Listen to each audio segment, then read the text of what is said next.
Welcome to all of you guys. Today we will start next chapter of application in derivative, that is tangent and normal. इससे पहले भी हम लोग application of derivative का दो topic पढ़ चुके हैं. कौन कौन सा topic? Mean value theorem and rate change के बारे में. लेकिन उन दोनों चैप्टर से ज्यादा इंपॉर्टेंट ये वाला चैप्टर है, ठीक है, क्योंकि इस चैप्टर से लगभग हर साल क्वेश्चन पेपर में देखने को मिलता है और इस साल भी मिलेगा.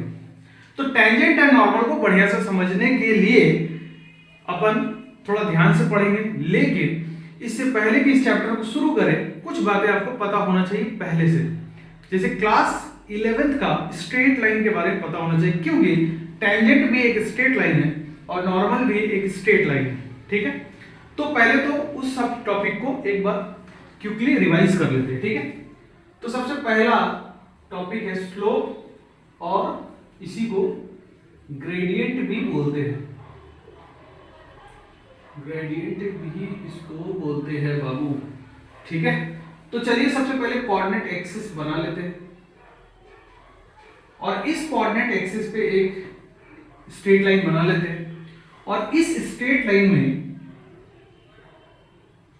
ये जो स्ट्रेट लाइन है ये पॉजिटिव एक्स एक्सिस के साथ एक थीटा एंगल बनाता है. और ये जो ग्रेडियंट या स्लोप है इसको स्मॉल m से डिनोट करते हैं. तो इस लाइन का स्लोप आप कैसे लिख सकते हो? फर्स्ट पॉइंट, इस लाइन का स्लोप आप लिख सकते हो tan थीटा से, ठीक है. मान लो इसका स्ट्रेट लाइन का जो इक्वेशन है वो y equal to F of x है, तो आप इसको dy बाई dx भी लिख सकते हो या फिर f डैश x इसी को बोलते हैं. मान लीजिए इस स्ट्रेट लाइन पे आपको दो पॉइंट पता हो a और b. a का कोऑर्डिनेट मान लीजिए x1, y1 हो और b का कोऑर्डिनेट x2, y2 हो. तो आप इस स्लोप को लिख सकते हो difference of ordinate upon difference of abscissa, ठीक है. ये भी इसी लाइन का स्लोप है. तो ये सब हो गया स्लोप. ये जो थीटा है वो थीटा 0 से पाई के रेंज में होगा, ठीक है. थर्ड बात, slope of vertical line. Vertical line का जो स्लोप होगा वो अनडिफाइंड होता है. और ये अनडिफाइंड क्यों होता है? क्योंकि इस केस में थीटा की वैल्यू 90 डिग्री होगी और tan 90 जो होता है वो अनडिफाइंड होता है. सोचो इस लाइन को अगर तुम ऐसे ले जाओगे तो ये वर्टिकल हो गया और वर्टिकल के केस में थीटा 90 डिग्री होगा. चौथी बात, अगर यही स्लोप आप हॉरिजॉन्टल लाइन को का देखते हो तो वो हो जाएगा बाबू 0. क्यों? क्योंकि उस केस में थीटा 90 डिग्री 0 डिग्री का एंगल फॉर्म करेगा और tan 0 0 होता है. मतलब कि ये वाला जो लाइन है वो ऐसे हो जाएगा हॉरिजॉन्टल, ठीक है. अच्छा, एक तो ये बात पता होना चाहिए. मान लो ax plus by plus c equal to 0, ये general equation of straight line है, ठीक है. तो इस स्ट्रेट लाइन में अगर आप स्लोप की वैल्यू देखोगे तो माइनस a बाई बी होता है, ठीक है. पांचवा पॉइंट हो गया. 6th पॉइंट, अगर आपके पास दो लाइन है, ये L1 और ये L2, और L1 का स्लोप m1 है और L2 का स्लोप m2 है और इन दोनों के बीच का जो एंगल है वो थीटा है. तो अगर आप थीटा निकालना चाहते हो, ठीक है, तो ये फॉर्मूला यूज कर सकते हो. tan theta equal to m2 minus m1 upon 1 plus m1 m2 और इसका मॉड ले लेना,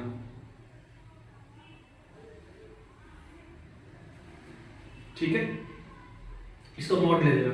मॉड लोगे तो एक्यूट एंगल आ जाएगा, ठीक है. यहां से दो एंगल आना चाहिए. ये थीटा है तो तुमको पता होना चाहिए कि दूसरा एंगल होगा वो 180 डिग्री माइनस थीटा होगा. लेकिन अगर कुछ भी ना बोला जाए तो हम लोग हमेशा एक्यूट एंगल को रिपोर्ट करते हैं, ठीक है. लेकिन ऑप्शन में अगर दोनों आंसर है और मल्टीपल करेक्ट आंसर है तो दोनों को टिक करना चाहिए. अदरवाइज अगर सिंगल ऑप्शन करेक्ट है तो उसमें एक्यूट एंगल को ही टिक करना चाहिए। ठीक है, पहले इसको नोट कीजिए, फिर और बातें बताते हैं।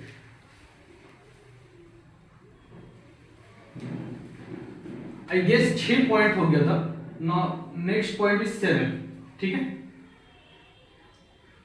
मान लो ये दो पैरेलल लाइन है, दो पैरेलल लाइन है, इसका स्लोप m1 है और इसका स्लोप m2 है, तो m1 और m2 इक्वल होगा। मतलब कि बोलना ये चाहते हैं कि slope of parallel lines are equal. ठीक है, ये L1 था और ये L2 था। नेक्स्ट, अगर एक लाइन ऐसा है L1 और एक लाइन ऐसा है L2 और इसका स्लोप m1 है और इसका स्लोप m2 है, ठीक है, और दोनों लाइन परपेंडिकुलर एक दूसरे का, मतलब 90 डिग्री का एंगल बना रहे, तो यहाँ पे दोनों के स्लोप में जो रिलेशन होगा वो ये होगा, दोनों का मल्टीप्लिकेशन -1 होगा। ये चीज भी अपन यूज करेंगे और इसी का ये फॉर्म भी यूज करेंगे। अगर एक का स्लोप पता है तो दूसरा का स्लोप कैसे निकलेगा, उसको पलट के रेसिप्रोकल लेके माइनस लगा देंगे। फॉर एग्जांपल के तौर पे मान लो ये एक लाइन है, अब इसमें से किसी एक का स्लोप पता है, जैसे कि मान लो इसका स्लोप 2 है, तो इसका स्लोप कितना होगा, तो इसका स्लोप होगा, पलट दो इसको, तो 1/2 कर दो, माइनस ले लो। अच्छा, अब कई लोगों को लगे तो वर्टिकल लाइन है, इसका स्लोप तो अनडिफाइन होगा, तो ढक्कन है वो। ये तो मतलब कि हम ऐसे बना दिए, इसको ऐसे तो बना सकते थे, परपेंडिकुलर होना शर्त है। ठीक है, ये वर्टिकल का मतलब ये कोऑर्डिनेट एक्सिस पे थोड़ी बनाए, वर्टिकल का मतलब पैरेलल टू वाई कोऑर्डिनेट होना चाहिए, वाई एक्सिस के जो लाइन, वाई एक्सिस का जो लाइन है उसका पैरेलल होना चाहिए। तो यहाँ पे ऐसा सोच के हम नहीं बनाए। ठीक है, ये बात आपको समझ में आना चाहिए। और क्या बता सकते हैं, और सुन लो, जैसे कि मान लो इक्वेशन ऑफ लाइन,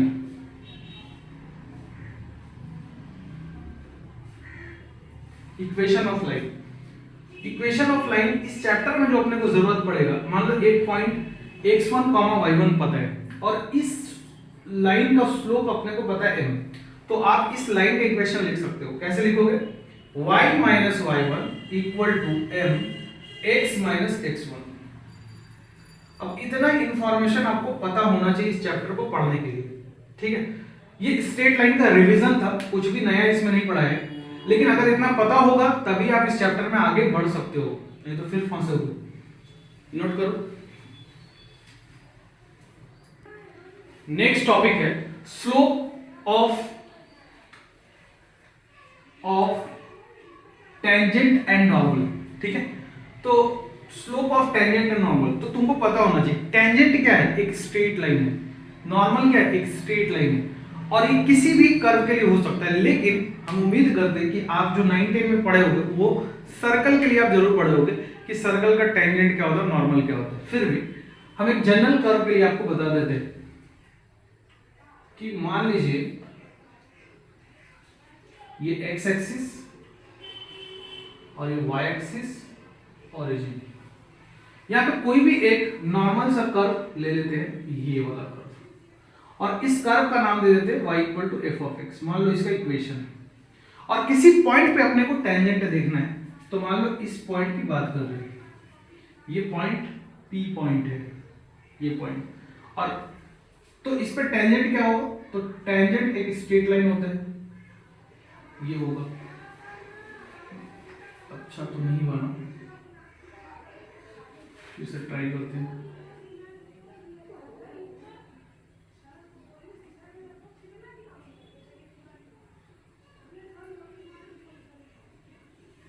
ये टेंजेंट और ये पॉइंट P था, तो इस P पॉइंट पे नॉर्मल कौन सा लाइन होगा, इसी के परपेंडिकुलर, जो टेंजेंट होता है ना उसका परपेंडिकुलर होता है नॉर्मल। ये वाला जो लाइन है वो टेंजेंट है, इसको T बोल देते, और ये वाला लाइन जो है उसको N बोल देते। ठीक है, तो ये हो गया। और P पॉइंट जो है उसका कोऑर्डिनेट मान लो, ये जो P पॉइंट है इसका कोऑर्डिनेट है x1, y1। तो स्लोप निकालने के लिए अगर आप किसी भी कर्व का स्लोप निकालते हो तो क्या करते हो, अगर आपको इक्वेशन पता हो तो आप क्या करते हो, y equal to F of x पता है तो आप इसको डिफरेंशिएट करते हो और dy बाई dx को डिफरेंशिएट करके इसको इवेल्युएट करोगे dy by dx x1 y1 पे, तो ये जो आ जाएगा वो स्लोप ऑफ टेंजेंट आ जाएगा। ठीक है, तो इसमें पहला पॉइंट तो यही हो गया कि स्लोप ऑफ टेंजेंट क्या है, तो स्लोप ऑफ टेंजेंट ये होगा। इस फंक्शन को डिफरेंशिएट कीजिए और डिफरेंशिएट करने के बाद ये पॉइंट पुट कर दो, तो इस पॉइंट पे जो टेंजेंट होगा उसका स्लोप आपको पता चल जाएगा, तो ये स्लोप ऑफ टेंजेंट है।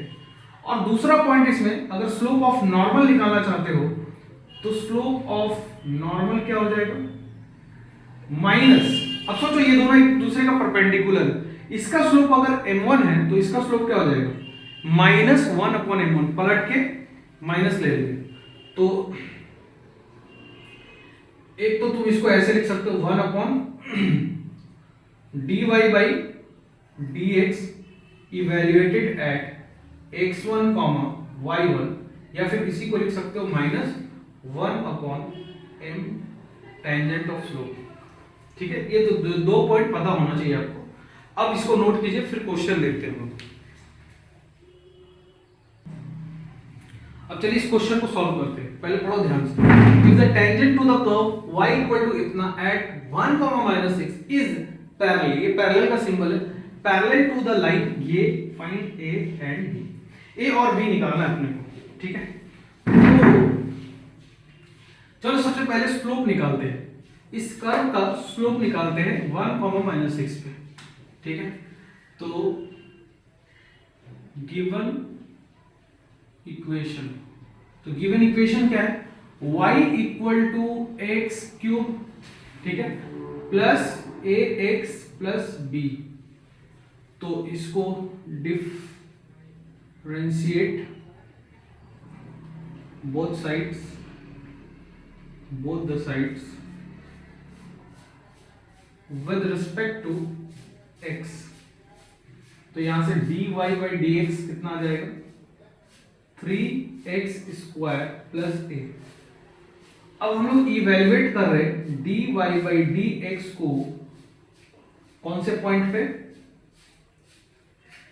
1, -6 पे, तो जहां जहां x है वहां हम 1 रख देंगे। तो ये वाला जो चीज है वो स्लोप ऑफ टेंजेंट हो गया 1, -6 पे। ठीक है, और ये किसके बराबर आ गया, तो 3 प्लस a के बराबर आ गया। अब इक्वेशन, अब सुनो, यहां से करते हैं।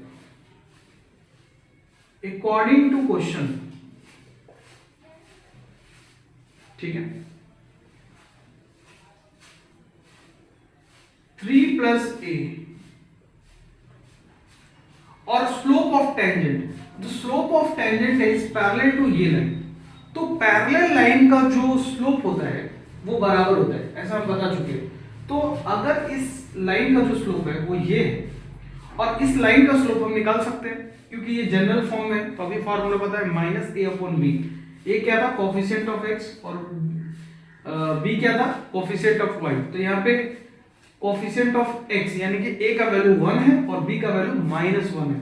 अभी जो फॉर्मूला बताया ना -a/b, उसकी बात कर रहे हैं, तो उसमें पुट करोगे तो 1 आ जाएगा इसका स्लोप। ठीक है, तो a का वैल्यू कितना आ गया, -2।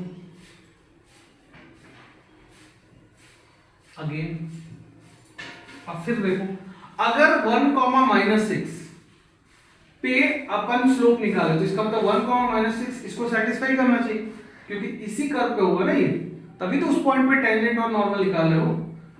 तो हम लिखेंगे again 1, -6 is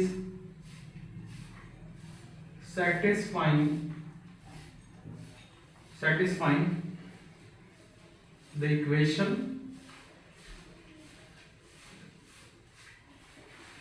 y equal to x cube plus ax plus b।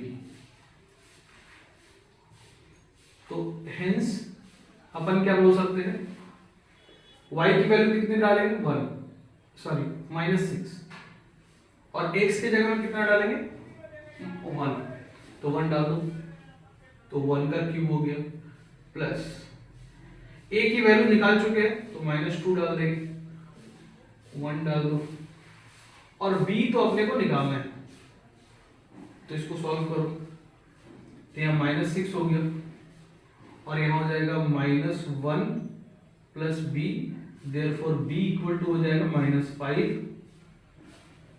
तो अब हम लोग लिखेंगे hence a equal to -2 and b equal to -5, ये अपना फाइनल उत्तर होगा। ठीक है, नोट कीजिए।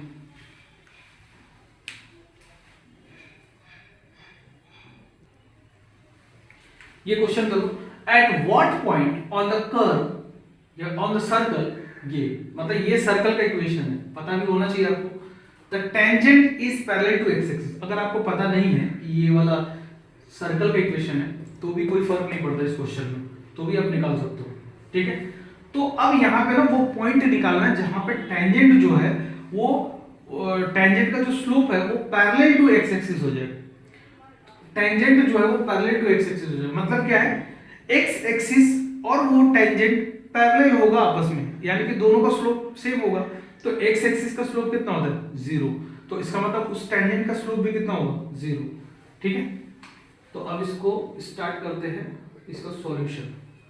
तो यहां पे लिख दो गिवन सर्कल, तो गिवन सर्कल क्या है, x square plus y square -2x -4y plus 1 equal to 0। अब लिख लेना कि डिफरेंशिएटिंग बोथ द साइड, तो अगर डिफरेंशिएट करोगे दोनों तरफ तो यहां से हो जाएगा 2x, यहां से हो जाएगा 2y dy by dx, यहां हो जाएगा 2 और यहां हो जाएगा 4 dy by dx, और ये 0 हो गया और इक्वल टू 0।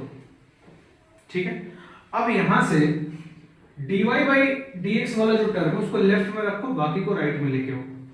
ठीक है, तो यहां से देखो ये वाला दो टर्म dy by dx है, तो इसमें से कॉमन क्या निकला उसको निकाल लो 2, तो यहां बच जाएगा y यहां से, और यहां बचेगा 2, और dy by dx तो कॉमन निकालनी है, इक्वल टू इस टर्म को इधर कर दो और इस टर्म को इधर कर दो, और देखो 2 कॉमन निकलेगा ना, तो 1 - x हो जाएगा।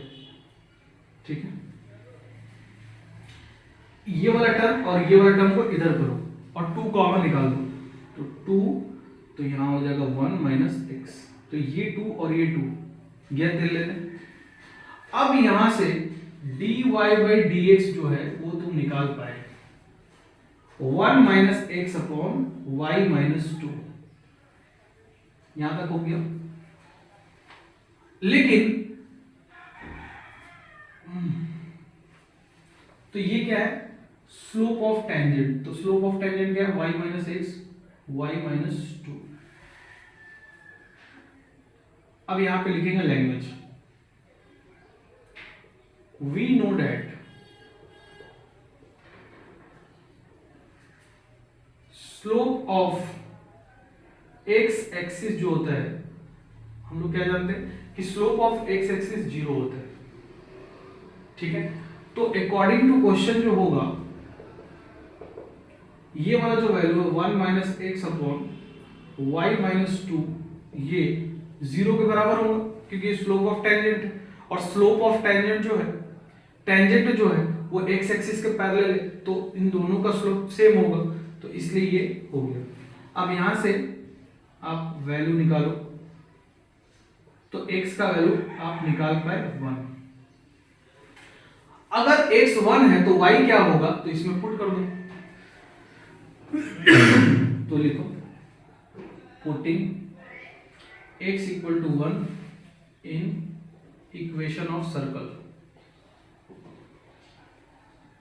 तो इक्वेशन ऑफ सर्कल में जब आप डालोगे तो 1 का square plus y square -2 × 1 -4y + 1 = 0। ये 1 और ये 1 प्लस में है और ये 2 माइनस में है, तो ये और ये खत्म हो गया।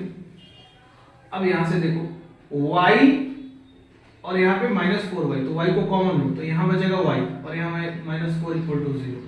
तो यहाँ से y की दो वैल्यू आ गई, एक 0 और एक 4। समझ गए? तो जो द रिक्वायर्ड पॉइंट है वो क्या होगा? देयरफॉर द रिक्वायर्ड पॉइंट, वो दो पॉइंट आएंगे। 1 तो फिक्स है और जब x 1 है तो y 0 हो सकता है, ये भी हो सकता है, एंड 1,4 भी हो सकते हैं। अब थोड़ा सा इसको विजुअलाइज कराते हैं, ऐसा होना भी चाहिए। क्यों होना चाहिए? क्योंकि मान लो कोई सर्कल है, यहां बता देते हैं, चलो ये सर्कल है, ठीक है। अब इस सर्कल का कोई भी पॉइंट पकड़ो, जैसे कि एक पॉइंट यहां पकड़ लेते हैं और इसका टेंजेंट ड्रॉ कर देते हैं, ठीक। तो इसका पैरेलल एक और टेंजेंट बनेगा यहां पे, समझ पा रहे हो?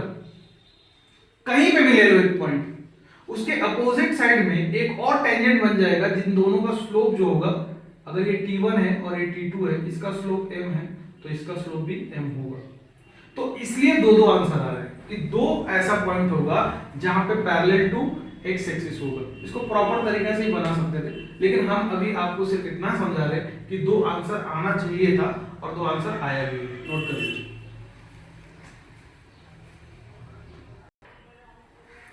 अब ये क्वेश्चन भी प्रीवियस क्वेश्चन जैसा ही, find the point on the curve, यहां भी पॉइंट निकालना है।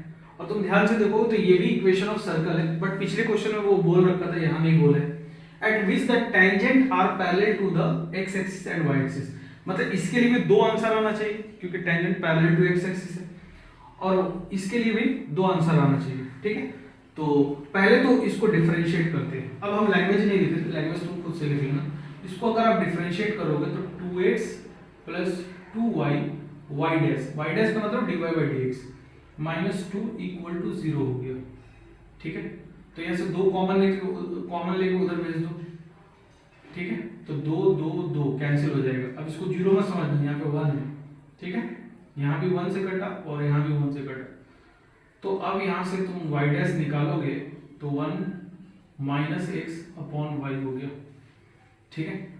अब ये जो है, अगर अब इसका फर्स्ट पार्ट अगर सॉल्व कर दो तो 1 माइनस एक्स अपॉन वाई जो है वो 0 के बराबर होना चाहिए। तो यहाँ से 1 माइनस एक्स 0 हो गया, तो यहाँ से x की वैल्यू 1 आ गई, यहाँ से x की वैल्यू 1 आ गई। तो बड़ा लिख देते हैं, 1 माइनस एक्स इक्वल टू 0, तो यहाँ से x की वैल्यू जो है वो 1 आ गया। अब अगर x 1 है तो y निकालो, तो y कहाँ से निकालोगे? यहाँ से निकालोगे, ठीक है। 4y, y के लिए क्या करो? x पुट कर दो, 4y put x equal to 1, तो 1 square plus y square minus 2 into 1 minus 3 equal to 0। तो यहां से y निकलने वाला है, तो y स्क्वायर इक्वल टू, ये 2 है और ये 3 है, तो 5 हो गया और एक 4, तो इधर आके 4 हो जाएगा। तो y की वैल्यू कितनी आ गई? Plus minus 2। देयरफॉर जो कोऑर्डिनेट आएगा, जो पॉइंट आएगा जिस पे टेंजेंट बनेगा, तो वो पॉइंट क्या होगा? 1,2 होगा एक, एंड 1,-2 दूसरा वाला होगा। तो पहला पार्ट सॉल्व हो गया। अब सेकंड पार्ट करते हैं। y के पैरेलल होना चाहिए, तो y डैश क्या आया है? y डैश आया है इतना। तो अब तुम सोचो, चलो ठीक है, 1 माइनस एक्स अपन वाई जो है वो y डैश है, मतलब स्लोप ऑफ टेंजेंट है, ठीक है।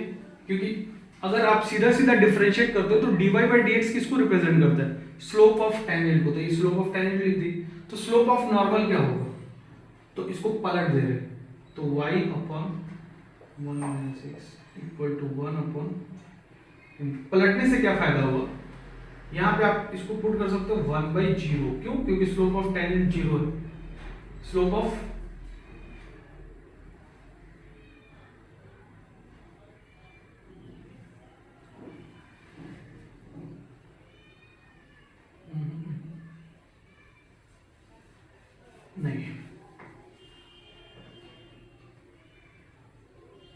चलो ऐसे समझ लेते हैं कि स्लोप y एक्सिस के पैरेलल है ना, तो y एक्सिस वाला जो लाइन होता है, y एक्सिस का जो पैरेलल लाइन होता है उसका स्लोप तो डिफाइन ही नहीं होता। तो उसका स्लोप अगर डिफाइन नहीं होगा तो वो क्यों नहीं होता है? क्योंकि उसका रेसिप्रोकल में नीचे जीरो होता है, वो जीरो का रेसिप्रोकल होता है इस वजह से। तो उसको ना हम 1/0 लिख देते हैं। 1/0 क्या है? अनडिफाइंड। अब क्रॉस मल्टीप्लाई करो, तो क्रॉस मल्टीप्लाई करोगे तो क्या हो जाएगा? 0 इक्वल टू y। तो y की वैल्यू कितनी हो गई? यहाँ से 0 हो गई। तो अगर y 0 है तो x कितना होगा? तो इसे हम पुट कर दो, तो x square minus 2x minus 3 equal to 0। y की वैल्यू 0 पुट करने के बाद तो यहाँ से x को फैक्टराइज कर लो, तो वो फैक्टराइज हो जाएगा x माइनस 3 और x प्लस 1 करके देख लेना। तो यहाँ से x की जो वैल्यू आई वो -1 या फिर 3 आ जाएगा। तो जो पॉइंट आएगा इसके करस्पॉन्डिंग वो पॉइंट कितना हो जाएगा? वो पॉइंट आई गेस x का वैल्यू -1 है तो y का वैल्यू 0 है, ये आ जाएगा। एंड दूसरा वाला 3 0 आना चाहिए। आई होप तुमको समझ में आया होगा, नोट कीजिए। Find the points on the curve y equal to x cube where the slope of the tangent is equal to the x coordinate of the point। मतलब क्या है कि y equal to x cube एक curve है, ठीक है। अब तुमको फील दिलाने के लिए इसका ग्राफ भी बना दे रहे, ठीक है। ये y equal to x cube का ग्राफ है। अगर आपको ग्राफ नहीं आता कोई दिक्कत नहीं है, ठीक है, तो भी बिना ग्राफ बनाए भी सॉल्व कर सकते हो उस क्वेश्चन को, उसमें कोई प्रॉब्लम आपको होने वाला नहीं है, ठीक। लेकिन यहाँ पे हम तुमको समझाना चाहते हैं कि बोला क्या है क्वेश्चन। जैसे कि मान लो ये वाला पॉइंट जो है वो ओरिजिन है 0,0, तो इस पॉइंट का x कोऑर्डिनेट क्या है? 0। और इस पॉइंट पर टेंजेंट कौन है पता है? x axis.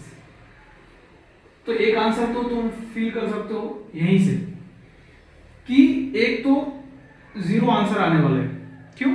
क्योंकि यहाँ पे ये 0 पॉइंट पे 0,0 पे देखोगे तो x कोऑर्डिनेट जो है इसका स्लोप भी वही है।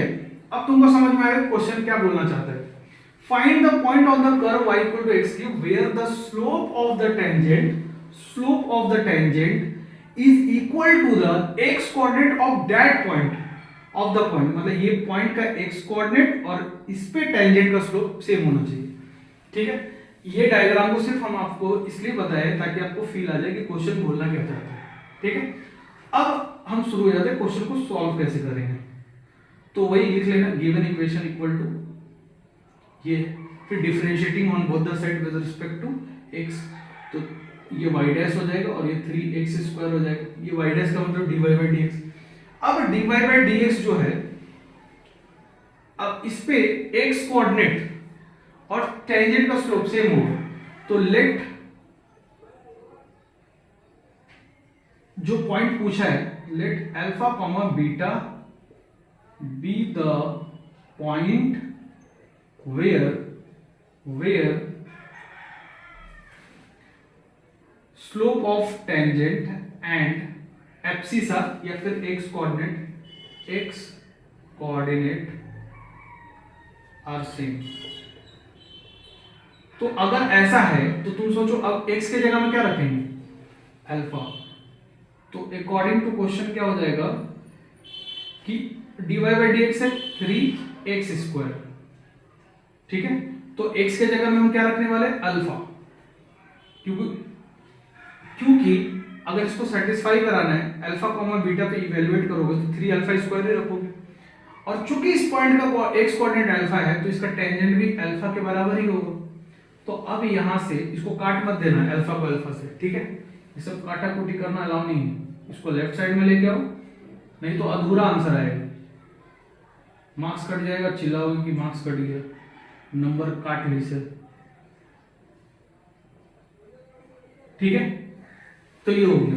अब यहां से अल्फा का वैल्यू तुम देख सकते हो कि 0 और 1/3। और सोचो काट लेते तो, अगर काट देते हैं तो 0 वाला दिखता नहीं तुमको, हाँ 1/3, तो ये 2 पॉइंट आ गया।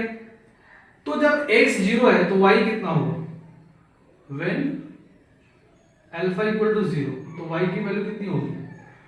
अगर ये 0 है तो बीटा कितना होगा? बीटा लिख देते चलो, तो बीटा इक्वल टू पुट कर दो यहाँ पे, तो 0 ही हो जाएगा, और व्हेन अल्फा इक्वल टू 1/3 है तो बीटा कितना होगा 1/27। तो जो पॉइंट्स आ गया वो कौन कौन सा पॉइंट आ गया 0,0,0 एंड 1/3, 1/27। तो अगर आप यहां पे कैंसिल कर देते तो आपको ये वाला आंसर नहीं दिखता, जबकि ये दोनों ही आंसर में आने वाला है। ध्यान रखना सब बातों को, नोट कीजिए। अब चलो नेक्स्ट टॉपिक पढ़ लेते हैं, equation of tangent and normal. आइए डायग्राम बना लेते हैं गंदा सा। ये वो diagram, x axis, y axis, और ये रहा आपका ओरिजिन, और ये रहा वो प्यारा सा पॉइंट जिस पे अपन टेंजेंट और नॉर्मल निकाल रहे होंगे। तो ये रहा आपका टेंजेंट और ये रहा आपका नॉर्मल। तो अभी तक हम लोग क्या किए थे, इसका स्लोप निकाल रहे थे, और स्लोप में अपना अच्छा खासा कमांड हो चुका है। अब इक्वेशन निकालेंगे इस टेंजेंट का और इस नॉर्मल का, ठीक है। तो सबसे पहला पॉइंट, इक्वेशन ऑफ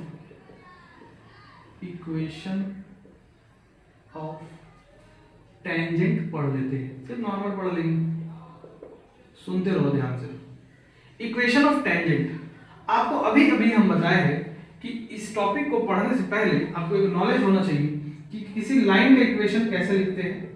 तो ऐसे लिखते हैं, ये अभी हम शुरू में बताए। अगर स्लोप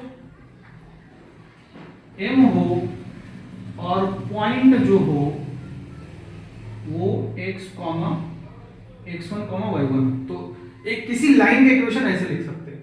और टेंजेंट भी एक लाइन ही तो है, नॉर्मल भी एक लाइन ही तो है, तो टेंजेंट का इक्वेशन क्या लिखोगे। तो पॉइंट तो तुमको गिवन होगा ना, किस पॉइंट पे टेंजेंट का इक्वेशन लिखना है। तो मान लो वो पॉइंट x1, y1 है, तो x माइनस x1 हो गया और y माइनस y1 हो गया, और यहां पे आपको लिखना है स्लोप। तो स्लोप यहां से क्या, अभी तो स्लोप का ही क्वेश्चन कर रहे थे भाई, तो dy/dx इवेल्युएट कर लो x1, y1 पे। तो ये जो इक्वेशन आ गया वो क्या आ गया, टेंजेंट का इक्वेशन आ गया। अब सुनो ध्यान से, तो ये टेंजेंट का इक्वेशन कब होगा ये भी बात हम आपको बता दें। तो ये है इक्वेशन ऑफ, कुछ तो गड़बड़ कर दी है, y1 होना चाहिए और यहां पे y होना चाहिए। अब ठीक है, ठीक है। अब ये टेंजेंट ऑफ इक्वेशन कब होगा, जब स्लोप जो है, slope of tangent not equal to 0 and slope of tangent defined. अब इसी का क्या मतलब पता है कि स्लोप हॉरिजॉन्टल नहीं होना चाहिए, माने ना हॉरिजॉन्टल हो ना वर्टिकल हो, तब की बात चल रही है। लेकिन अगर स्लोप हॉरिजॉन्टल हो गया तो, मतलब लाइन अगर जो टेंजेंट है वो हॉरिजॉन्टल हो गया तो, if slope of tangent equal to 0, तो slope of tangent is equal to 0 का मतलब हो गया कि पैरेलल टू एक्स एक्सिस। और हमेशा याद रखना कि दुनिया में कोई भी line parallel to x axis है तो उसका इक्वेशन होता है y इक्वल टू समथिंग, यानी कि y इक्वल टू कुछ होगा। तो जो इक्वेशन होगा वो हो जाएगा y इक्वल टू कोई कांस्टेंट, ठीक है। अब वो कांस्टेंट क्या होगा ये भी समझो। जैसे कि मान लो इसको हम पैरेलल टू एक्स एक्सिस कर दिए, ठीक है। अगर पैरेलल टू एक्स एक्सिस हो गया, थोड़ा सा आपको विजुअलाइज करने के लिए छोटा सा डायग्राम बना के दिखाई देते, ये हो गया। अब ये वो पॉइंट था कर्व का जहां पे अपने को x1, y1 निकालना था। अब वो ये जो लाइन है, इस लाइन पे अगर तुम देखोगे तो हमेशा y कोऑर्डिनेट फिक्स है, y कोऑर्डिनेट कभी चेंज नहीं होगा। अब ये y चूंकि y1 दिया हुआ है तो हम यहाँ पे k की जगह में y1 यूज कर सकते हैं, क्योंकि इस हॉरिजॉन्टल लाइन में हमेशा, जैसे कि इस हॉरिजॉन्टल लाइन में देखो, इस हॉरिजॉन्टल लाइन में हमेशा ही x क्या है, y क्या है, 0 है। तो इसका इक्वेशन क्या होता है y इक्वल टू 0। तो उसी प्रकार से इस लाइन में हमेशा y क्या है, y1, तो इसका equation y equal to y1 हो जाएगा। On the same line if empty slope of tangent is undefined, इसका मतलब क्या हो जाएगा कि parallel to y axis, line जो है वो पैरेलल टू y एक्सिस, ऐसा तभी होगा जब पैरेलल टू y एक्सिस होगा। तो इसके लिए भी एक डायग्राम यहीं पे बना देते हैं। तो मतलब कर्व कुछ ऐसा हो जाना चाहिए, ये देखो ये वो टेंजेंट है, तो कर्व मान लो कुछ ऐसा हो गया और ये पॉइंट जो है वो x1, y1 है। तो वर्टिकल लाइन पे x कोऑर्डिनेट फिक्स होता है और हॉरिजॉन्टल लाइन पे y कोऑर्डिनेट फिक्स होता है। तो यहाँ पे जो इक्वेशन ऑफ स्लोप आ जाएगा वो x इक्वल टू समथिंग आएगा और वो समथिंग यहाँ के हिसाब से x1 होना चाहिए। तो ये इक्वेशन ऑफ टेंजेंट का खेल था, ठीक है। इसके अलावा कुछ और पॉसिबल नहीं है, नोट कीजिए इसको। फिर नॉर्मल पे आते हैं। ये दिख नहीं रहा है तो इसको ऊपर लिख देते हैं, ये दिख रहा होगा शायद। तो यहां से इक्वेशन लिख सकते हो x इक्वल टू x1। अब तुम स्क्रीनशॉट ले सकते हो, ले लो। अब यहां पे देखो इक्वेशन ऑफ नॉर्मल कर देते हैं, इक्वेशन ऑफ नॉर्मल, और ये पॉइंट नंबर 2 कर लो।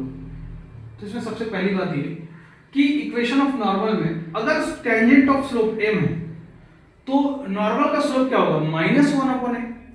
पलट के रेसिप्रोकल लेके नेगेटिव लगा देना, तो नेगेटिव लगा दो 1/dy/dx evaluated at point p का कोऑर्डिनेट x1, y1 है।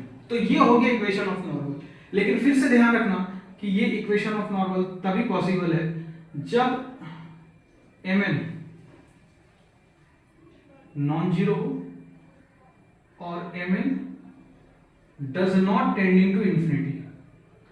अब ये हम मैथमेटिकली लिख दिए, इसका मतलब हो गया कि नॉर्मल का स्लोप अनडिफाइंड नहीं होना चाहिए और जीरो नहीं होना चाहिए, तब ये होगा। अब फिर वही, अगर नॉर्मल का स्लोप जीरो हो गया तो इसका मतलब लाइन हॉरिजॉन्टल हो गया, तो जो इक्वेशन होगा लाइन हॉरिजॉन्टल हो गया, ठीक है। तो इक्वेशन होगा y इक्वल टू समथिंग, तो y इक्वल टू y1 हो जाएगा। और अगर नॉर्मल का स्लोप टेंडिंग टू इंफिनिटी हो जाए तो इसका मतलब x इक्वल टू x1 हो जाएगा, बस खत्म। तो ये था equation of tangent and normal की कहानी। अब इसको नोट कर लीजिए। अब आइए कुछ क्वेश्चन करते हैं। Find the equation of tangent and normal at indicated point. जो पॉइंट को इंडिकेट किया है उस पे आप टेंजेंट नॉर्मल निकालिए। तो ये कर्व है और एट x इक्वल टू 1 दिया हुआ है। अब तुम सोचो टेंजेंट नॉर्मल निकालोगे तो एब्सिसा चाहिए जो दे रखा है, ऑर्डिनेट भी तो चाहिए लेकिन वो तो नहीं दे रखा है। तो x को 1 पुट कर दो यहाँ पे और पहले ऑर्डिनेट को भी निकालो। तो 1 अगर पुट करते हो तो सॉल्यूशन देखते हैं पहला नंबर का। x इक्वल टू 1 है तो y कितना होगा, यहाँ 1 डाल दो तो 1 हो गया, -6 हो गया, +13 हो गया, -10 हो गया और +5 हो गया। तो यहाँ से ये और ये 19 बना रहा है और ये 16 बना रहा है, मतलब 3 हो गया। तो जो पॉइंट है वो 1,3 होना चाहिए। मैंने 1,3 पे आपको इक्वेशन ऑफ टेंजेंट लिखना है और इक्वेशन ऑफ नॉर्मल लिखना है, ठीक है। तो पॉइंट निकालिए पूरी तरीके से। मैंने x तो दिया था, अब y भी पता चल गया। अब स्लोप निकालो। तो स्लोप ऑफ टेंजेंट, चलो dy/dx ही लिख देते हैं।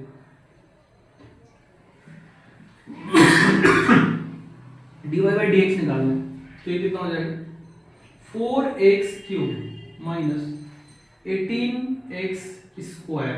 डिफरेंशिएट कर रहे बाबू, लैंग्वेज लिख लेना एग्जाम में। लैंग्वेज लिखने जाएंगे तो क्वेश्चन कम कर पाएंगे, इस वजह से ज़्यादा से ज़्यादा क्वेश्चन करें, इस वजह से लैंग्वेज को अवॉइड कर रहे हैं। कुछ बच्चे तो बहुत अच्छा लिखते हैं तो उसके लिए बहुत अच्छी बात है, तो अब हमको dy बाई डी एक्स कहाँ निकालना है, 1,3 पे, 1,3 पे, तो 1 डाल दो,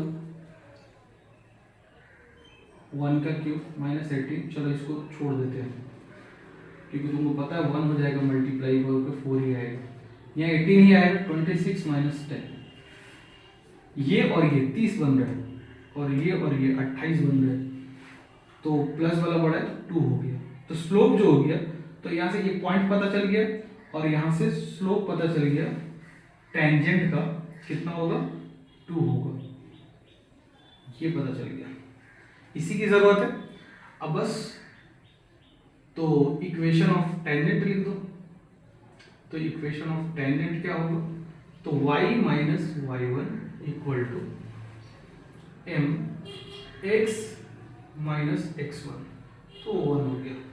अब इसको सिंप्लीफाई करोगे तो यहाँ से 2x आ गया, इसको उधर कर दोगे तो माइनस वाई हो गया, और यहाँ -2 + 1 इक्वल टू 0, ये इक्वेशन ऑफ टेंजेंट आ गया।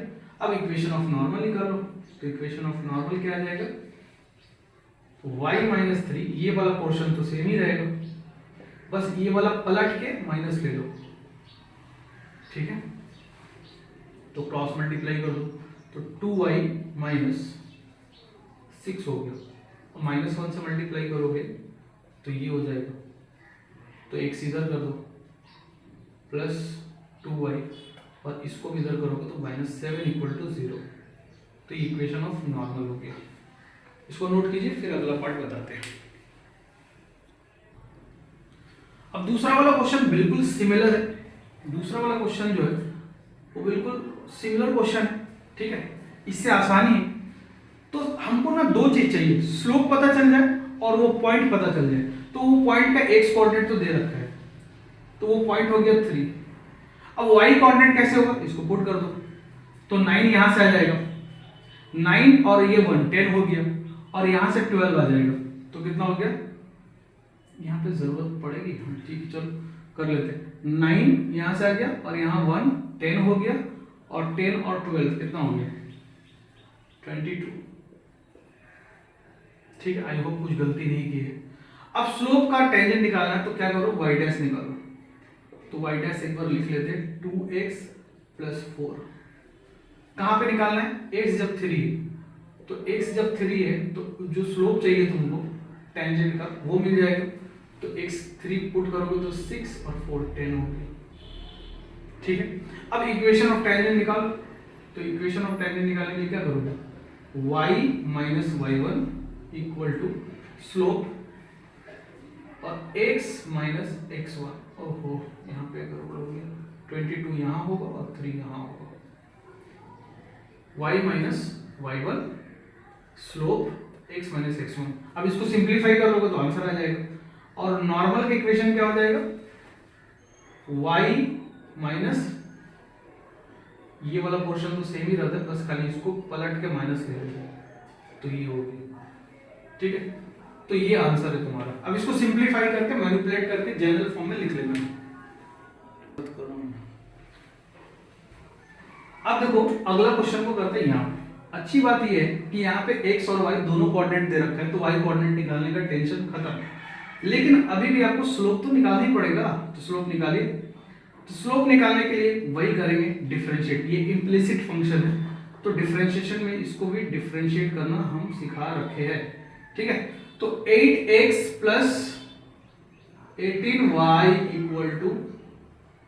0, ठीक है, इसको डिफरेंशिएट कर देंगे। तो डिफरेंशिएट करने के बाद अच्छा यहाँ पे y डैश भी होगा, तो y डैश की वैल्यू कितनी आएगी, -8x/18y, थोड़ा सा कैंसिल वैंसिल करने के बाद तुमको यहाँ पे, चलो x का ये तो हो गया, ये अगले लाइन में क्या करते हैं, y डैश को इवेल्युएट कर लेते इस पॉइंट पे, तो 3 cos थीटा, 2 sin थीटा पे इसको इवेल्युएट कर लेते हैं, तो -8 × 3 cos थीटा अपॉन 18 × y का वैल्यू 2 sin थीटा। अब यहां से कौन कौन कैंसिल होगा, ये 4 बार में बढ़ गया, और 4 बार में और 3 छक 18, 2 और 3। तो जो स्लोप ऑफ टेंजेंट आया उस पॉइंट पे वो कितना आ गया, -2 cos theta upon 3 sin theta. ठीक है, स्लोप पता चल गया और पॉइंट तो पहले से पता है। पॉइंट क्या है, पॉइंट है तुम्हारा 3 cos थीटा, 2 sin थीटा। ठीक है, सॉल्व कर लो। तो अब इक्वेशन ऑफ टेंजेंट लिखने जा रहे हैं। ठीक है, जब इक्वेशन ऑफ टेंजेंट लिखोगे तो क्या लिखोगे, y माइनस y1, y1 कौन है, 2 sin थीटा। ठीक है, उसके बाद क्या लिखोगे, m स्लोप कितना निकाले हो, -2 cos theta upon 3 sin theta, x minus x1, खत्म। क्रॉस मल्टीप्लाई कर दो, 3 sin थीटा से इधर मल्टीप्लाई कर दो, तो 3y sin थीटा हो गया, माइनस 3 दूना 6 sin स्क्वायर थीटा हो गया, यहाँ ये -2x cos थीटा हो गया, माइनस माइनस प्लस हो जाएगा, और 6 cos स्क्वायर थीटा। इसको कर दीजिए इधर, इसको कर दीजिए इधर, तो दिखेगा 2x cos theta plus 3y sin theta, और इसको कर दीजिए इधर, तो 6 कॉमन निकल जाएगा और ब्रैकेट में बचेगा sin square plus cos square जो कि 1 होता है। तो यही आपका इक्वेशन ऑफ टेंजेंट हो गया। इक्वेशन ऑफ नॉर्मल इधर निकाल देते हैं।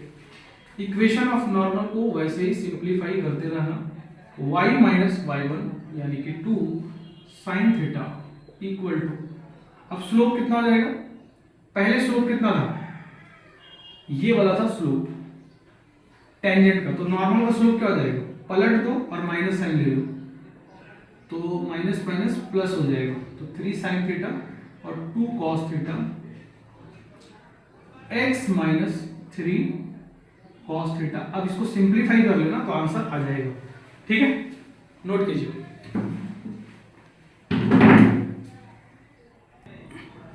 चलो नेक्स्ट क्वेश्चन करते हैं, चौथा नंबर। ठीक है, चौथा नंबर क्या है, y square equal to 4ax। ठीक है, ये इक्वेशन है, और इस इक्वेशन पे वही equation of tangent and normal निकालना है। तो क्या पॉइंट पता है, तो पॉइंट तो पता है, ये क्वेश्चन ये क्वेश्चन ये क्वेश्चन हो गया, अब ये क्वेश्चन कर रहे हैं। तो पॉइंट पता है, स्लोप पता करो, कैसे पता करोगे, 2y dash equal to 4a, x के रिस्पेक्ट में कर दे डिफरेंशिएट, 2 ने 4 को 2 बार में मारा, y डैश इक्वल टू आ गया 2a अपॉन y। तो y dash evaluated at x1, y1 will be 2a upon y1. Now the required slope is 2a upon y1 and the point is x1, y1. तो we can write the equation, कैसे लिखेंगे, y minus y1, equation of tangent लिख रहे हैं, y minus y1 equal to 2a upon y1 x minus x1। ठीक है, cross multiply कर दीजिए, y into y1 minus y1 का square equal to 2ax, 2a को रहने दो, x माइनस x1। ठीक है, y इंटू y1, तुम चाहो तो यहां से तुम क्या कर सकते हो, अगर इस पॉइंट में ये वाला पॉइंट रख दोगे तो क्या तुमको दिख गया कि y1 का स्क्वायर दिखेगा 4ax1, तो ये जो y1 स्क्वायर है ना, इसके जगह में तुम लिख सकते हो 4ax1। क्या फायदा होगा, देख लो, 2ax और 2ax1, तो यहां से क्या कर सकते हो तुम, y इंटू y1, इसको इधर ले जाओ, तो ये वाला और ये वाला सिमिलर टर्म, तो प्लस में जाएगा तो ऐड हो जाएगा, और उसके बाद फिर 2a कॉमन निकाल लेना, तो तुमको दिखेगा x यहां से और प्लस x1 आई गेस। तो ये तुम्हारा इक्वेशन ऑफ टेंजेंट है। उसी प्रकार से अगर आप इक्वेशन ऑफ नॉर्मल लिखना चाहते हो तो आप लिखोगे y minus y1 equal to minus क्योंकि जो स्लोप है वो ये है, y1/2 पलट देगी और x माइनस x1, और तुमको पता है इसको तुम सॉल्व कर लेना और सही से करना। कैलकुलेशन मिस्टेक करोगे और कोई पूछेगा कितना नंबर पाया, तो बोलेगा नंबर काटने से, ऐसा नहीं करना, ठीक है। तो सही से कैलकुलेशन करो। चलो अब चल लास्ट क्वेश्चन देख लेते हैं, ये भी हो गया 5वां। फिफ्थ क्वेश्चन क्या है, ये है। चलिए इसको पॉइंट तो पता ही है, पॉइंट पता होना चाहिए, स्लोप ऑफ टेंजेंट पता होना चाहिए, जिसके लिए डिफरेंशिएट करेंगे उसको तो कर दो। 1/a² हो गया और 2x हो गया। कांस्टेंट है 1/b², निकालते बाहर 2y into y dash, y dash बोले तो dy/dx, और राइट साइड में हो गया 0।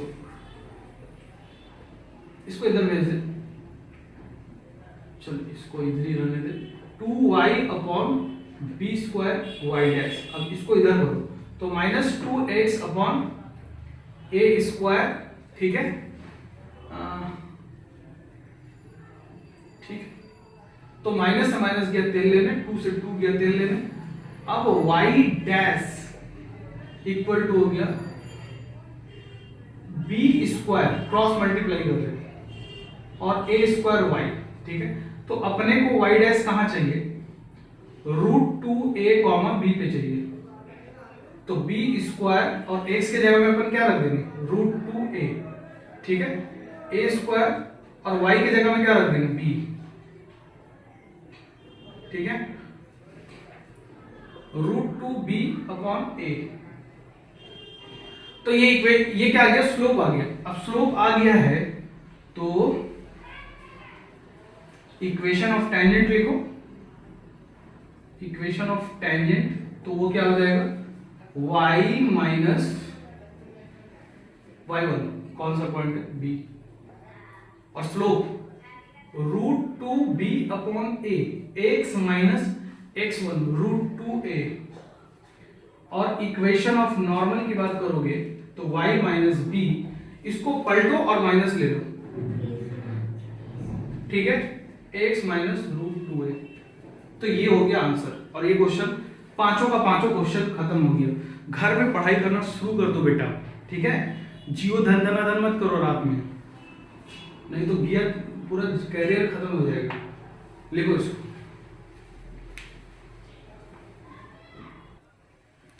अब चलो ये वाला क्वेश्चन देख लेते हैं, ठीक है। Find the equation of the tangent to the curve ये which is parallel to the line. तुम्हारे पास टास्क वही है, पॉइंट पता कर लो, स्लोप पता कर लो।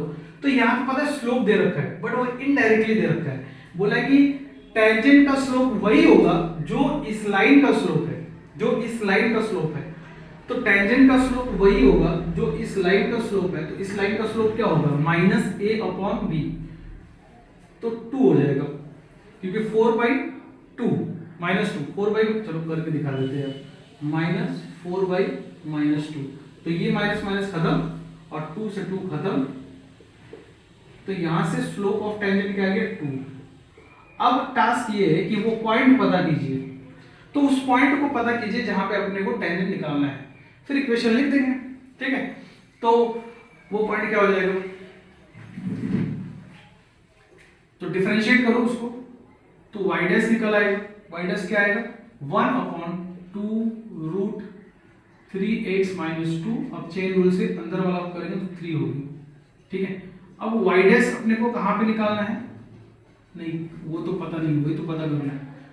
तो अब इसको 2 के बराबर कर दो अकॉर्डिंग टू क्वेश्चन, क्योंकि ये टेंजेंट ऑफ स्लोप है और टेंजेंट ऑफ स्लोप 2 है। तो वो x निकाल लो, x क्या आएगा, यहां से x क्या आएगा, तो उसके लिए 3 = 4√3x - 2, क्रॉस मल्टीप्लाई कर दी, स्क्वायरिंग कर दो, 9 हो गया, और ये 16 हो जाएगा, और ये हो जाएगा 3x - 2, 2 कट गया। अब यहां से तुम x निकालो, तो x कैसे निकालोगे, 48x -32 = 9, यानी कि x = 41/48 डिग्री। खतरनाक। ठीक है, तो x का वैल्यू निकल गया। अब y का वैल्यू के लिए क्या करो, पटक दो x को इसमें, तो पटको फॉर y 4 इंटू 41/48, ठीक है, -2y प्लस 5 इक्वल टू 0।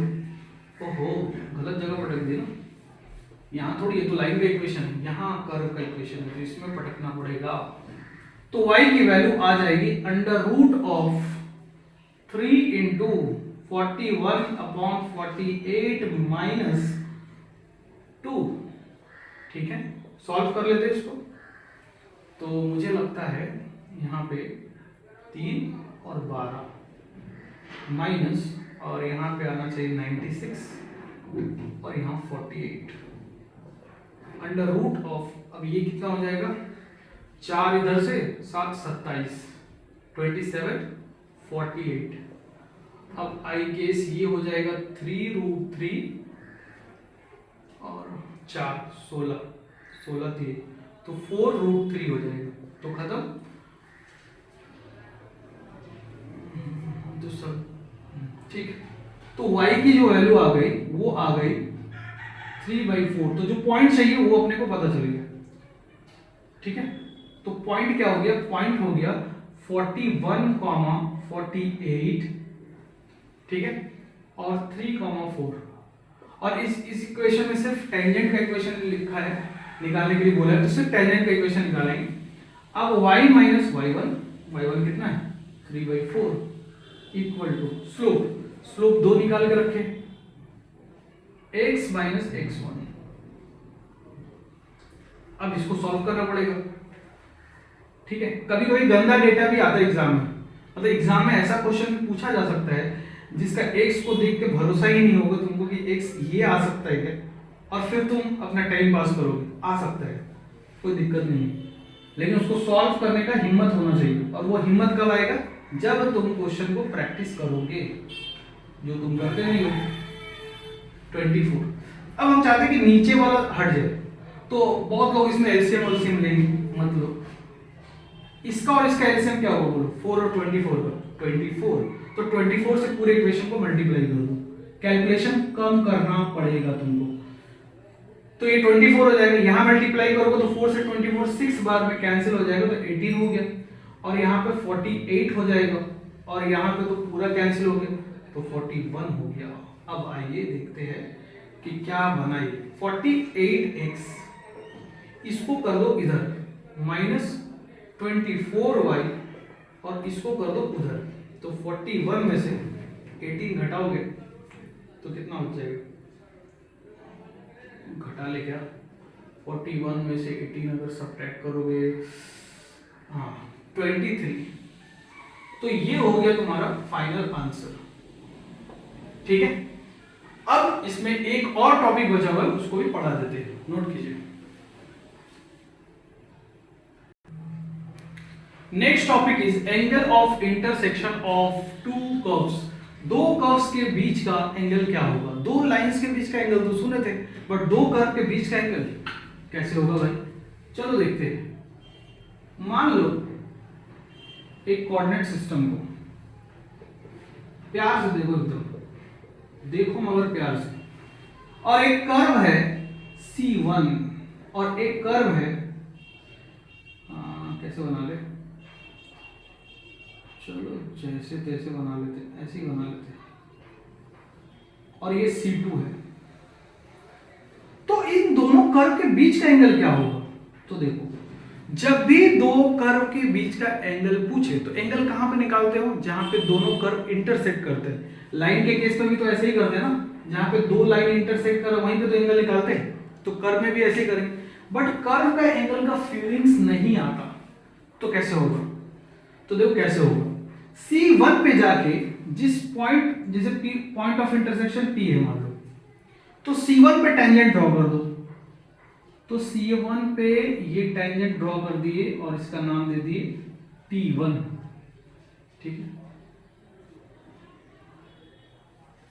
और उसी प्रकार से C2 पे टेंजेंट ड्रॉ कर दो,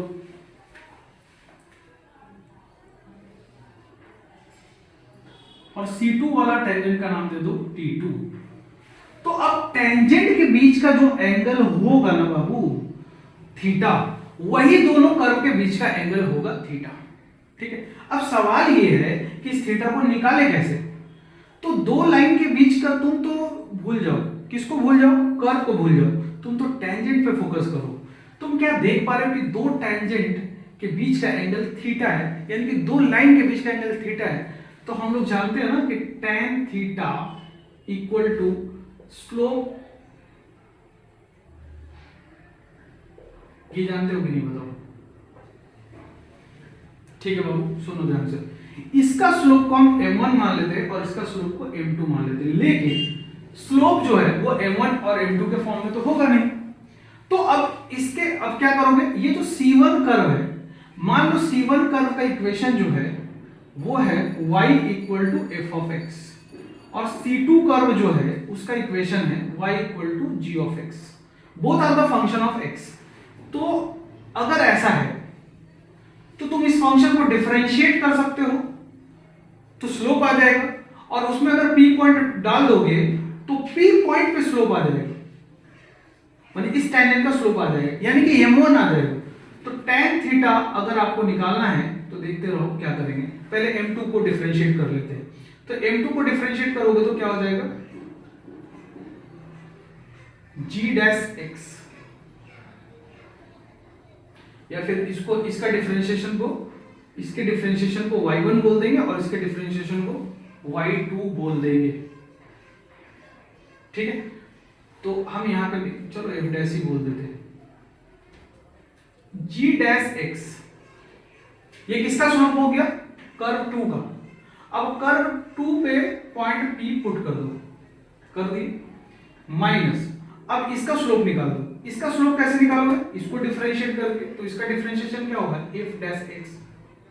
अब ये कहां पे पुट करोगे, ये पुट कर दोगे कहां पे, p, इसमें भी p पॉइंट पुट कर दो, 1 plus g dash x into f dash x, और दोनों को कहां पे इवैल्यूएट करना है, पॉइंट p पे। हो गया खत्म। अब तुम ना याद रखने के पॉइंट ऑफ व्यू से हम बता रहे कि तुम ऐसे याद रख लेना, tan theta equal to m2 minus m1 upon 1 plus m1 m2। ठीक है, ये वाला चीज ना मॉड में होता है, तो मॉड में लिख लो। मॉड में क्यों लिखते हैं, क्योंकि दो दो आंसर आने वाला है। दो आंसर क्यों आएगा, एक तो जैसे कि मान लो ये दो लाइन है, तो एक एंगल थीटा है, तो दूसरा एंगल कितना होगा 180 माइनस थीटा, तो ये दोनों एंगल आना चाहिए ना। बट अगर कुछ नहीं बोले तो एक्यूट एंगल को रिपोर्ट करते हैं लोग। और यहाँ पे m1 को लिख लेना तुम कि f डैश, हाँ, f dash x evaluated at point p, और m2 क्या है यहाँ पे, g dash x evaluated at point p। इस फॉर्म में याद रख सकते हो। तो ये था तुम्हारा दो कर्व के बीच का एंगल। आई होप तुमको समझ में आया होगा कि दो कर्व का बीच का एंगल का मतलब ये है कि उस पॉइंट पे, पॉइंट ऑफ इंटरसेक्शन पे जाके दोनों कर्व पे टेंजेंट खींचो, और उन दोनों टेंजेंट के बीच में जो एंगल बनेगा वही उन दोनों कर्व का बीच का एंगल होगा। नोट कीजिए। अब देखो इधर ऑर्थोगोनल कर्व पढ़ लेते हैं। अभी हम लोग देखें कि दो एंगल के बीच का, दो कर्व के बीच का एंगल थीटा है। अगर थीटा इक्वल टू 90 डिग्री हो जाए तो बोलेंगे, दो बातें बोल सकते हैं, कर्व्स इंटरसेक्ट ऑर्थोगोनली,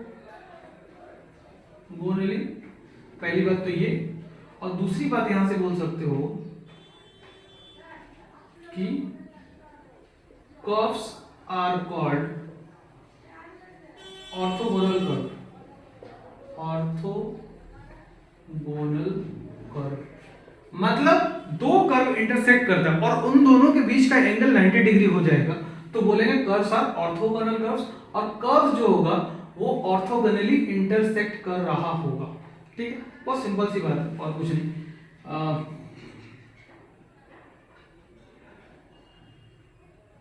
मान लो ये कर्व है और एक कर्व ये है। अब यहां पे देखो, सोचो, तुम सोच पाओगे तो ये C1 है और ये C2 है, तो T1 ऐसे होगा कि नहीं बताओ, ये T1 हो गया और ये वाला जो टेंजेंट होगा वो T2 हो जाएगा। तो T1 परपेंडिकुलर टू T2 है, ठीक है। तो C1 और C2 को क्या बोलेंगे, C1 and C2 orthogonal curve हो जाएगा, ऑर्थोगोनल कर्व हो जाएगा। एंड ये जो इंटरसेक्शन है वो बोलेंगे इंटरसेक्ट ऑर्थोगोनली, ये दोनों कर्व एक दूसरे को ऑर्थोगोनली इंटरसेक्ट कर रहा है, ठीक है। अच्छा यहीं पे एक और पॉइंट बता दें आपको कि अगर मान लो ऐसे देख लो तुम, ये एक कर्व है, ठीक है, और ये एक कर्व है, तो ये जो कर्व है ये एक दूसरे को 0 डिग्री के एंगल पे इंटरसेक्ट कर रहे हैं, मतलब यहाँ पे थीटा इक्वल टू 0 डिग्री है, ठीक है। कॉमन टेंजेंट बन जाएगा ये वाला जो लाइन है इसका भी टेंजेंट होगा, इसका भी टेंजेंट होगा, और थीटा जो होगा वो 0 डिग्री होगा। तो इस केस में अगर इस कर्व का स्लोप m1 है, टेंजेंट का स्लोप, और इस कर्व का टेंजेंट का स्लोप m2 है, जो कि यही दोनों है, तो m1 बराबर m2 होगा, ठीक है। और इस केस में अगर दोनों का स्लोप का रिलेशन देखोगे, जैसे कि इसका स्लोप m1 है और इसका स्लोप m2 है, तो इस केस में m1 into m2 equal to -1 होगा। इसके बारे में पहले ही बता रखे हैं, ठीक है। तो ये था ऑर्थोगोनल कर्व, अब नोट कर लीजिए।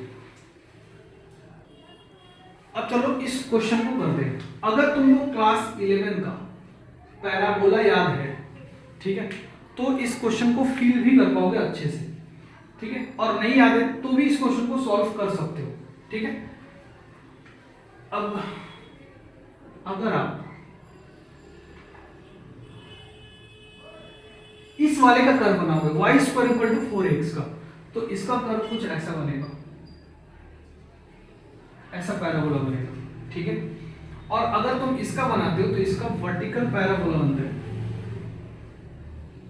ऐसा पैराबोला बनेगा। तो ये जो दोनों पैराबोला है तुम देख पा रहे हो, दो पॉइंट पे इंटरसेक्ट कर रहे हैं, एक तो ओरिजिन पे और एक यहाँ पे। अब क्वेश्चन को पढ़ो तो ज्यादा मजा आएगा। Find the angle between the parabola, इतना एंड इतना, eight their point of intersection other than origin. Origin पे 90 डिग्री है, वो तो दिख रहा है, ठीक है, लेकिन अदर देन ओरिजिन यहाँ पे कितना होगा इसका स्लोप वो निकालना है आपको। और यहाँ पे हम इसको C1 मान लेते हैं और इसको C2 मान लेते हैं, ठीक है। ये चित्र बनाने की जरूरत थी नहीं, लेकिन हम बना देंगे। अब ये P पॉइंट जो है इसका पॉइंट ऑफ इंटरसेक्शन निकालने के लिए क्या करोगे, इस इक्वेशन को सॉल्व करोगे। सॉल्व करने में थोड़ा टफ तो है बट करना तो पड़ेगा। तो y² इक्वल टू 4ax दे रखा है। अब यहां से y उठाकर रख दो, यहां से y उठाओगे तो क्या होगा, x² 4b। तो जहां x है वहां पे x² अपॉन 4b रख दो, तो उसका स्क्वायर हो जाएगा, ठीक है, उसका स्क्वायर हो जाएगा। तो ये हो गया तुम्हारा 4ax। अब देखो x³, ठीक है, x³ x⁴ इक्वल टू, ये 16 हो जाएगा और इधर कर दो तो 64 हो गया। a पहले से है, b का स्क्वायर इधर से आएगा और ये x हो गया। अब अगर तुम इस टर्म को इधर करोगे तो x⁴ minus 64ab² x equal to 0। अब यहां से x कॉमन निकाल दो। अगर तुम यहां x को काट दोगे तो हो सकता है इसमें फर्क नहीं पड़े, इस क्वेश्चन में तो फर्क नहीं पड़ेगा क्योंकि बोला अदर देन ओरिजिन, लेकिन काटना वैलिड नहीं है, इस बात को समझो। 64ab² equal to 0। तो यहां से x का एक वैल्यू तो 0 आ गया और x का जो दूसरा वैल्यू है वो 64। अब 64 इधर आएगा तो उसका शायद 64 4 का क्यूब होता है तो 4 हो गया। और a पे पावर आ जाएगा 1/3 और b पे पावर आ जाएगा 2/3। ये x की वैल्यू आ गई जिसका यूज अपने को करना पड़ेगा। x इक्वल टू 0 अपना काम का नहीं है, क्यों, क्योंकि x जब 0 तो y भी 0 होगा। चलो हम बता ही देते, अगर x 0 है तो y भी 0 होगा, तो ये तो ओरिजिन हो गया ना, तो बोला अदर देन ओरिजिन, तो ये काम का नहीं है। लेकिन अगर x इतना है तो y कितना होगा, तो इसको यहां से निकाल सकते हैं, ठीक है। इसमें पुट कर दो, ज्यादा बेटर होगा, इसमें पुट कर दो। तो x का वैल्यू हम इसमें पुट कर रहे हैं, तो 4a1/3 इंटू b 2/3 का स्क्वायर, ठीक है, इक्वल टू 4by, y अपने को निकालना है, स्क्वायर 60 हो गया, a का पावर 2/3 हो जाएगा और b का पावर 4/3 हो जाएगा, 4by, 4 बार में खत्म, b को नीचे कर दो, तो y का वैल्यू आ गया a का पावर 2/3 और b का पावर 4/3 -1, क्योंकि जब ये नीचे आएगा तो सब्ट्रैक्ट हो जाएगा, तो जो y आया वो आ गया a का पावर 4 भी तो होगा, 4a² a 2/3, b का पावर यहां से देख पाओगे कि 1/3 आ रहा है, तो ये y हो गया, ठीक है। अब अपने को बोला है ये y हो गया, ठीक है। तो पॉइंट ऑफ इंटरसेक्शन जो p पॉइंट है, ये p पॉइंट का कोऑर्डिनेट अब हम निकाल चुके हैं। क्या निकाले p पॉइंट का कोऑर्डिनेट? वो है 4a का पावर 1/3 b का पावर 2/3 कॉमा 4a का पावर 2/3 b का पावर 1/3। ये है पॉइंट ऑफ इंटरसेक्शन। अब इस पॉइंट पे अपने को C1 के लिए जो टेंजेंट होगा T1 होगा और इसके लिए जो टेंजेंट होगा T2 होगा और इसका स्लोप मान लो M2 होगा और इसका स्लोप मान लो M1 होगा। तो अपन वो वाला फॉर्मूला लगा देंगे tan थीटा वाला, तो अपना आंसर आ जाना चाहिए। तो अब ये पॉइंट हो गया। अब हम टेंजेंट का स्लोप निकालने के लिए क्या करेंगे? डिफरेंशिएट करना पड़ेगा।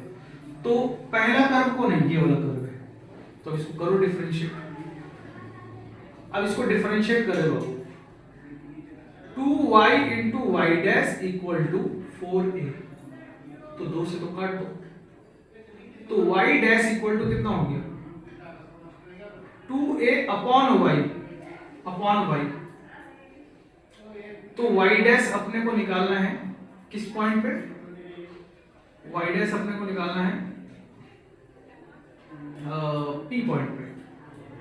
तो 2a अपॉन y का वैल्यू रखो 4a का पावर 2/3, ठीक है, इनटू b का पावर 1/3, तो ये 2 बार में खत्म।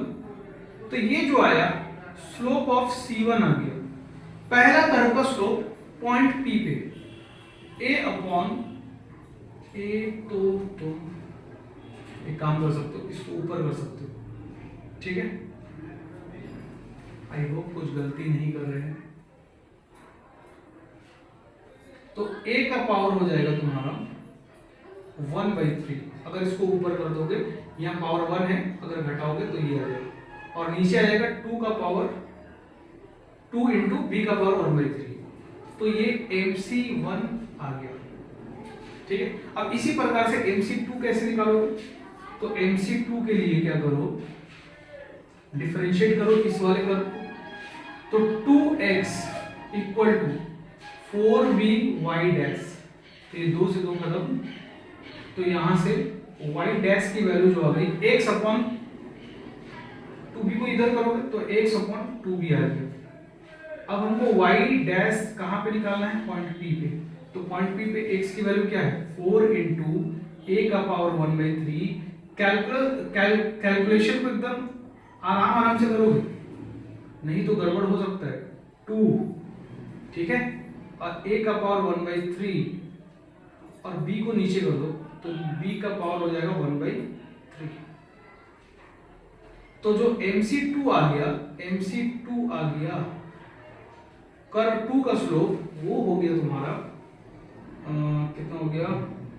2a का पावर 1/3, b का पावर 1/3। तो दोनों कर्व का स्लोप अब अपने को M1 भी पता चल गया, M2 भी पता चल गया। पहले इसको नोट करो, फिर हम एक काम करते हैं, ये पॉइंट लिख देना। अब हम यहाँ पे स्लोप ऑफ कर्व 1 लिख देते हैं। वो कितना है? स्लोप ऑफ कर्व 1/2 a/b का पावर 1/3, और कर्व 2 का स्लोप लिख देते हैं। वो कितना है? 2 इंटू ए अपॉन बी, दोनों जगह ए अपॉन बी है, ठीक है, 1/3, ठीक है, और ये पॉइंट है और ये कर्व का स्लोप है। अब तुम इसको नोट करो, इधर हम साफ करते फिर बनाएंगे। अब हम लोग एंगल निकालेंगे, मतलब ये जो कर्व है इसके बीच का एंगल मान लो tan थीटा है, तो थीटा कैसे निकालेंगे? तो tan थीटा का फॉर्मूला हम लोग जानते हैं ना, mod m2 minus m1 upon 1 plus m1 m2, ठीक है।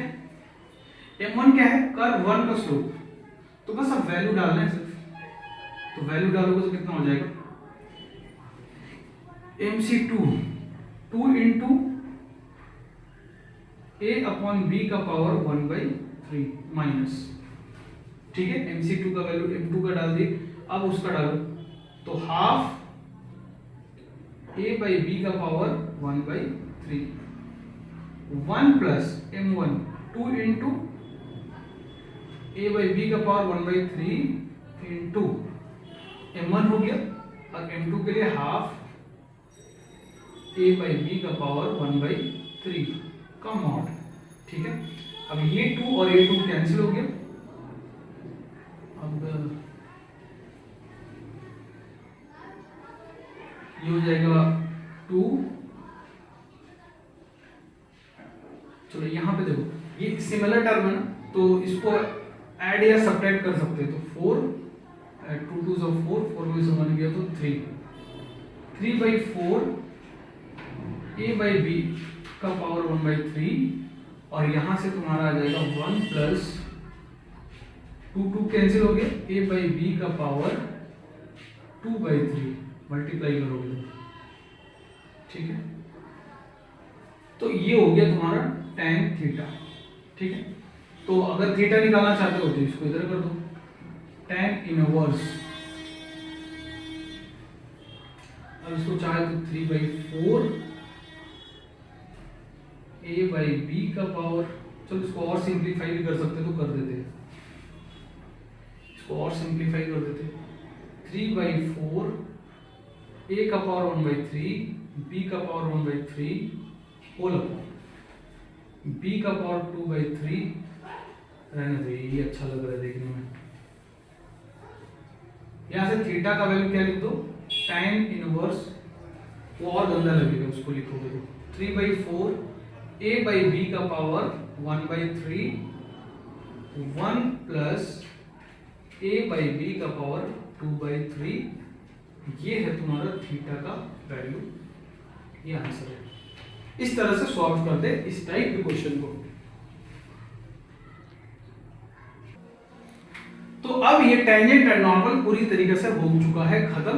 अगर आप इस लेक्चर को देख लिए तो आप एग्जाम में पक्का फोड़ जाओगे, और यहां तक आए हो तो देखिए ही होगा, ठीक है। तो अब क्या करना है? अब आपका काम ये है कि जो वीडियो है उसको लाइक कर दो और सब्सक्राइब कर दो चैनल को, और शेयर कर दो अपने दोस्तों में। और आज के लिए tata bye bye, thank you.